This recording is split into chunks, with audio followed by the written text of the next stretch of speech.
Hello and welcome to the Tea Party Hardy channel. Well, it turns out the media has decided this morning that Joe Biden is the president-elect according to the media. Yes, the same media who got the polls wrong for the last 3 months, the same media who's telling us that Biden has won, that got the polls wrong, the same media that got Russia wrong, the same media that got the Ukraine call, aka impeachment call, wrong. Yes, those folks are now telling us that Biden has won. Why would we believe them? Why should we believe them? Ladies and gentlemen, do you remember they told us 2 million people would die from the Cootie virus? And now they're telling us that Biden won. Why would they have any credibility? Why? Donald Trump doesn't believe them. Before we look at the letter from Donald J. Trump, let's look at this. Okay, so here we go.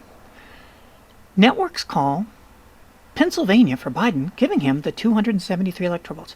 Yes, the same Pennsylvania that on election night he was 9 points up with, according to Real Clear Politics, 98% of the vote. That seems like a pretty big slide. Okay, anyways. Statement from Trump, and we'll go over that in a minute. While the networks are calling Biden the winner, and I've already covered the things they've gotten so unbelievably wrong, and there's more, and you know there are, the U.S. Supreme Court has ordered all Pennsylvania, yes, that same Pennsylvania ballots arriving after 8 p.m. on November 3rd, they must be stored and counted separately. Now, is that going to happen? Who knows? Because remember, it is Pennsylvania who said, you can't come within 100 feet of the Democrats counting. And then took it to court and they said, okay, 20 feet. I don't know where it's at now. But the point being, they've had days and days and days in which to do whatever they want to the ballots. Okay. Federal judge rebuffs the Nevada GOP lawsuit to stop the use of signature verification machine. Fine, no big deal. Michigan County flips back to Trump after 6,000 vote software glitch fixed. Why is it in this time period, some would argue their lifetime, that all of these mistakes and glitches always go to the benefit of Democrats and never to the benefit of Republicans? You hear the same thing on big tech. It's like, oh, it was a glitch in our system. We didn't mean to delete their channel. We didn't mean to suspend their account. It never goes in the other direction. Seems a bit suspicious. If we are going to succeed as America, then there has to come a time, hopefully now, where the history of rigging elections, Tammany Hall, however you pronounce it, Tammany Hall, which is famous for rigging elections. Chicago is famous for rigging elections. Pennsylvania is famous for rigging elections. There has to come a time where that just comes to an end. It has to stop. Now, it is November 8th, I think. 7th, 8th? Yeah, it's the 8th. Okay, so the election was 5 days ago. And in 5 days, these tiny little states, not including Pennsylvania, can't get their counts right. Arizona hasn't even finished counting, and there's still a huge chance that Trump's going to win that. But it's like, oh, don't matter if you don't get Pennsylvania. But the Supreme Court has already interjected on that. So the media, who got all of this stuff wrong, and now is declaring 5 days after, with all of these court actions in place. Oh, I forgot to do this one. The Republican National Convention announces election legal challenges in Arizona, Georgia, Michigan, and Pennsylvania. So this is anywhere but done, regardless of what they say. In the year 2000, George Bush was going against Al Gore. And Al Gore conceded the night of the election. And then he woke up the next morning and he decided to unconcede. What? You can do that? Apparently so, if you're a Democrat. So he unconceded, and we went to court. And here, this is the Wikipedia page, not my favorite source, sorry guys, but it was the easiest and fastest way to find it. And you can look at all of these court cases, and I'm skipping the ones above because this is the line that matters right here. On December 13th, Gore conceded the election to Bush in a nationally televised address. It's November 8th. We still have over a month to get to December 13th, where Al Gore took it. Now here's what gets fun. Yes, that same media that's been getting everything wrong for the last 5 years. That same media paid for recounts beyond the court dates that ended on December 13th. That same media who's saying Biden won, 5 days ago, 5 days, he won, Cornelio. Yes. That same media, on their dime, on their dollar, paid to have the counts keep going in Florida. And while they paid to have the counts keep going in Florida, Al Gore never, ever, ever won a single recount. He kept losing. We haven't done a single recount for Donald J. Trump yet. Not a single one to even know if he's going to win even one recount. But remember this, Al Gore never won a recount all the way up to December 13th. He never won, not a single one, and he still went till December 13th. And you bet your bottom dollar the press was not about to give up on that one. Oh, but the press isn't biased, says the person who clearly doesn't know how to pay attention. Donald Trump is aware of all of this stuff. Americans of a certain age are aware of all this stuff. Now, whether or not they care about it, I couldn't say, but I can tell you what Donald Trump thinks about it. Oh, apparently it's the 7th, not the 8th. Let's see. We will know why Joe Biden is rushing to falsely pose as the winner and why his media allies are trying so hard to help him. They don't want the truth to be exposed. You mean like taking boards and putting them over the windows in Detroit, Michigan so that you can't see the ballot counting? That kind of exposed truth? You mean like letting the ballot, what are they called, referees or whatever you want to call them, in Pennsylvania and Michigan stand right next to them and monitor? You mean that kind of truth exposed? No, they don't. They really don't. What about all the Project Veritas videos that he's released in the last few days with people admitting and doing voter fraud? Why aren't these national stories? Oh, that's right, because it's a Republican versus a Democrat, and duh, the Democrats are the press. That's why. It's not complicated. There's no reason to play it up in any other direction. The simple fact is, the election is far from over. Minimum of a month, according to Al Gore. Joe Biden has not been certified as the winner of any state, let alone any of the highly contested states headed for mandatory recounts, to which we haven't done a single recount. Gore had dozens, well, I don't want to say dozens, I don't know the number. Gore had plenty of recounts. Never won a single one, not even when the press was paying for it on their dime afterwards. Mandatory recounts or states where our campaign has valid and legitimate legal challenges that could determine the ultimate victor. The only thing that so far has even made it to the Supreme Court is the Pennsylvania ballot counting, which they gave to us when Roberts flipped and went with the liberal side. Thanks, Roberts. Once again, anybody who calls him a conservative is like, you're not paying attention either.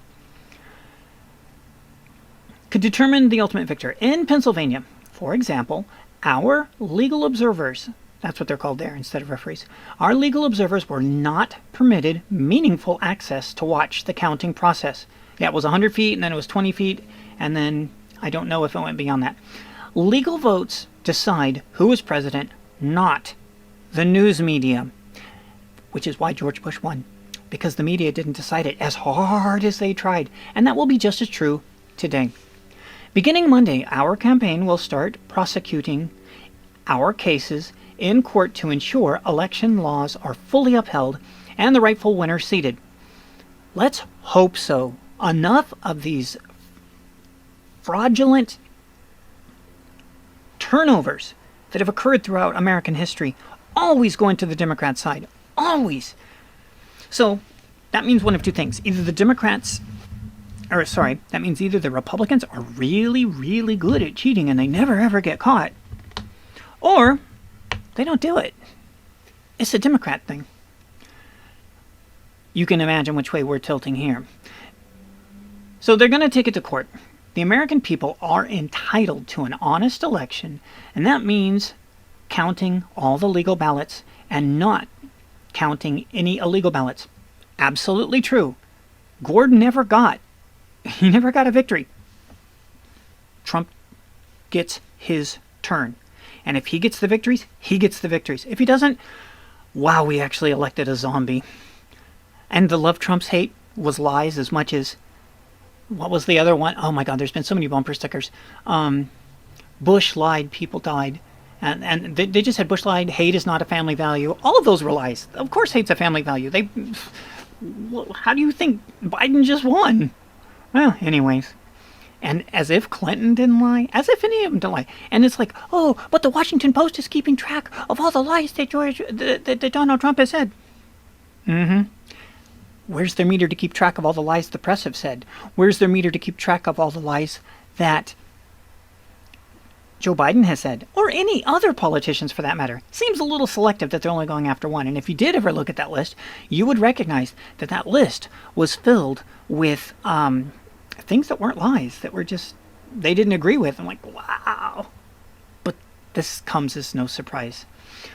The American people are entitled to an honest election, and that means counting all legal ballots and not counting any illegal ballots. This is the only way to ensure the public has full confidence in our election. Yep. It remains shocking that the Biden campaign refuses to agree with the basic principle and wants ballots counted even after they are fraudulent. It doesn't surprise me, but whatever. Manufactured or cast by ineligible or deceased voters. Only a party engaged in wrongdoing would unlawfully keep observers out of the count room and then fight in courts to block their access. Sure seems that way, doesn't it? So what is Biden hiding? I will not rest until the American people have the honest vote count they deserve and that democracy demands. Let's hope so, because he's got a lot of forces going against him. But he is, after all, famous for being a counterpuncher. So, yes, do press on, sir. Do press on. We do deserve it. And if you lose, that sucks, and it happens. But if you won, and you start winning these recounts, and you start winning Arizona, the truth needs to be out there. We have got to come to a time in America where the bad guys start losing. And the bad guys are determined by the law. Excuse me. We already have that situation in Missouri where that husband and wife were defending their homes, and they're the ones being prosecuted, while the trespassers who destroyed the gate marched into their neighborhood illegally were all let off the hook. Wow. Yeah. Banana Republic doesn't even come close to describing that kind of scenario. The press fighting tooth and nail for Al Gore, and the press fighting tooth and nail for the reverse. It doesn't even come close to fitting into the constraints of Banana Republic. Press on, Donald Trump. America needs you to settle this fair and square. And the fact that Fox News has deserted us, and by us I mean people looking for fair and balanced, you decide, that they've deserted us on that. It's like the Cuban fellow said at the RNC convention. I know that's redundant with the letter C, sorry. If America turns to socialism, where do we have to go? With Fox News turning to equal the same as the others, where are we supposed to go? Rush Limbaugh is in his last days, and I'm not happy to say that. I've been with Rush since the Rodney King riots, and I haven't missed, maybe a single day of his shows. He was our biggest cheerleader. Tim Pool apparently is going to be the closest thing we've got to the new Rush Limbaugh. But it's not the same. Tim's not funny. Tim's not trying to be funny. Rush was really, really funny until he went deaf, and then he couldn't hear the jokes anymore, and he couldn't hear the songs with the jokes in him, so he dropped the songs, and so we lost all that stuff, so darn. Anyway, Donald Trump is our only cheerleader. He's the counterpuncher. He's famous for fighting back. We need him to keep fighting back. And if we lose, we lose. But by golly, if we win, we're keeping it. We're not taking it back. We haven't lost it. If he wins, he wins. And that is the American way. And all these people screaming about, oh, he's destroying democracy. No, democracy and republic requires going through the courts and using them. And it's painful. I get it. I don't like it. It's not fun. But don't put the ports on the windows. Don't block the observers from observing. Then you can't, guess what? Then we can't go to court. And you'd have won if it was fair and square. You'd have already won. We wouldn't have had to go to court. But no, you put the blockers on the window. You wouldn't let the observers observe. Guys, you made this bed. Now you get to lie in it. Thank you for watching. We'll see you in the future. Have a great weekend.